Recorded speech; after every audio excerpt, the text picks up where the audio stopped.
10, 9, 8, 7, 6, 5, 4, 3, 2, 1. एक रॉकेट ने उड़ान भरी। उसमें सवार अकेला यात्री मंगल ग्रह की एक तरफा यात्रा पर निकला था।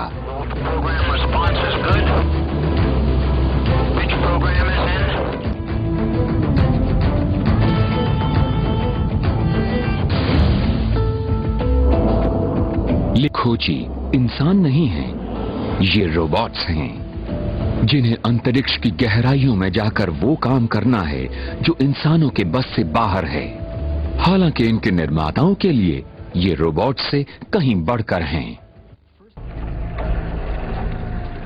रोवर्स वो भूगर्भ शास्त्री हैं जो मंगल ग्रह की चट्टानों और खनिजों में छिपी उसके जीवन की शुरुआती कहानी को पढ़ने की कोशिश करेंगे। पृथ्वी पर बैठे वैज्ञानिक निर्देश देंगे, लेकिन प्रकाश की गति से भेजे गए ये रेडियो संकेत भी मंगल ग्रह पर 10 मिनट या उससे कुछ देर बाद पहुंचेंगे। इसलिए रोवर्स के पास खुद निर्णय लेने की क्षमता होना भी जरूरी है, जैसे मुश्किलों के बीच कैसे रास्ता बनाया जाए। इन पर बहुत ही शक्तिशाली स्टीरियो विजन कैमरे होंगे, जिससे वो आसपास के इलाके को परख सकेंगे। इसके अलावा मिनीटैस नामक इंफ्रारेड कैमरा भी होगा, जो पानी के संपर्क से बने खनिजों को ढूंढने में मदद करेगा। रोबोट्स के हाथों में कई वैज्ञानिक उपकरण लगे हैं। एक स्वचालित उपकरण की मदद से चट्टान की सतह काटी जा सकेगी। 2 स्पेक्ट्रोमीटर इसकी संरचना की जानकारी ले सकेंगे और माइक्रोस्कोप इसके अंदर छिपे हुए राज को उजागर कर सकेगा। ये सारा काम पृथ्वी पर करना बहुत मुश्किल है, लेकिन मंगल पर इसे करने में तो और भी असाधारण मुश्किलें आएंगी। इसके पहिए बड़े हैं और सस्पेंशन को ज्यादा ऊबड़ खाबड़ इलाकों की यात्रा के लिहाज से बनाया गया है। इसमें कैमरे, ट्रांसमीटर और एंटेना लगे हैं और साथ ही वो कंप्यूटर भी जो इन सब के संचालन के लिए जरूरी हैं। पाथफाइंडर में ये सब लैंडर में ही लगे थे।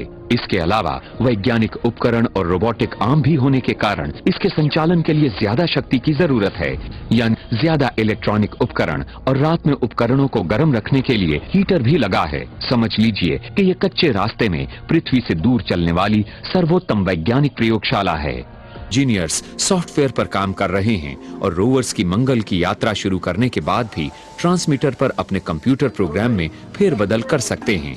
इंजीनियर्स ने तो अपना काम कर दिया, अब जल्दी ही उनके रोवर्स खुद ही अपना काम कर रहे होंगे। 7 महीने बाद आखिरकार लैंडिंग का दिन आ पहुंचा। रोके अभियान नियंत्रण कक्ष में लैंडिंग दल यात्रा के 6 आखिरी और सबसे खतरनाक मिनट्स की तैयारी करता है।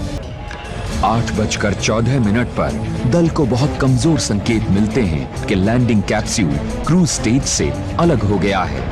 रोवर अब अपने हाल पर है और मिशन कंट्रोलर्स केवल मूक दर्शक भर रह गए हैं। 8:29 पर कैप्सूल वायुमंडल में प्रवेश करता है और कुछ ही मिनट्स के बाद पैराशूट खुल जाता है।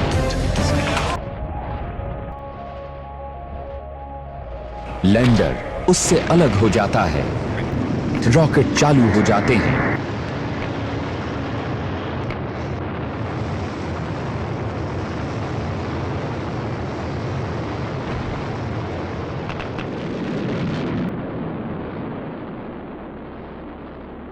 मंगल ग्रह की सतह पर उतरने के कुछ घंटे बाद तस्वीरें भेजने में भी जुट गया है। कुछ ही दिनों में हाई रेजोल्यूशन कैमरे से भी मंगल के भूदृश्य की पहली पोस्ट कार्ड साइज की रंगीन तस्वीर देखने को मिलती है।